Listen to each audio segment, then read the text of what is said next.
আসসালামু আলাইকুম ভিউয়ার্স।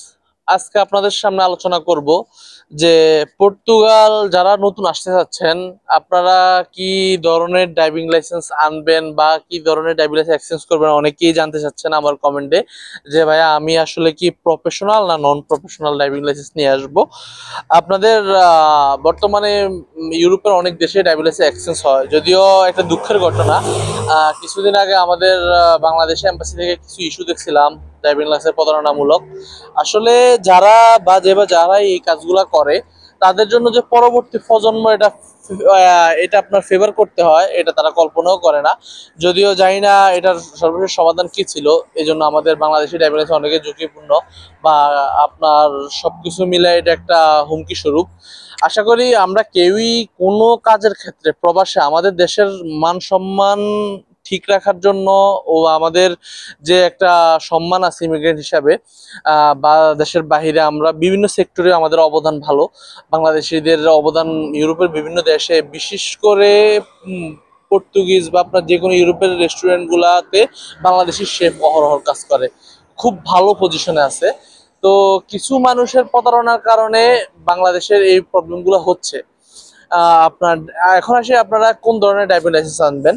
আপনারা অনেকেই জিজ্ঞেস করেন যে আমার কাছে normal non professional driving licence আছে, ওটা যদি আমি নিয়ে আসি আমি চেঞ্জ করতে পারবো কিনা। হ্যাঁ, আপনার যদি নন প্রফেশনাল ড্রাইভিং লাইসেন্স থাকে, পার্সোনাল আপনার ক্যাটাগরি যেটাই থাকুক আপনি ওইটাই চেঞ্জ করতে পারবেন। এখন পর্যন্ত এন আছে পর্তুগালে, বাকিটা ভবিষ্যতে কি হয় জানা যায় না। তবে অনায়াসে চেঞ্জ করতে পারবেন, চেঞ্জের প্রসেস খুবই সহজ।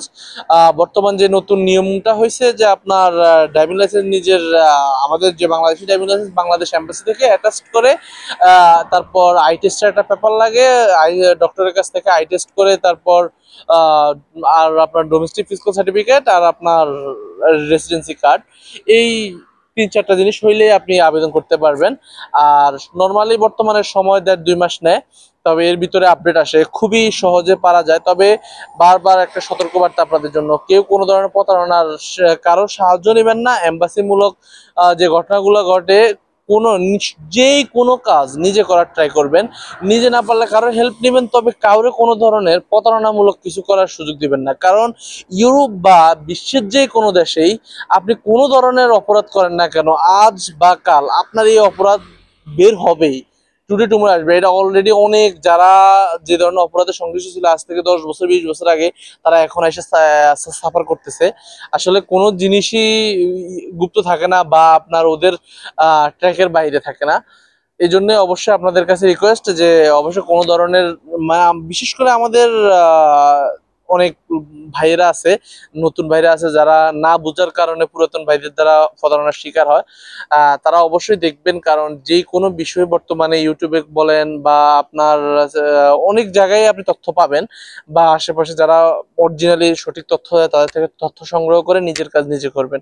অবশ্যই আপনি দেশ থেকে ড্রাইভিং লাইসেন্স নিয়ে আসলে আপনি অবশ্যই চেঞ্জ করতে পারবেন।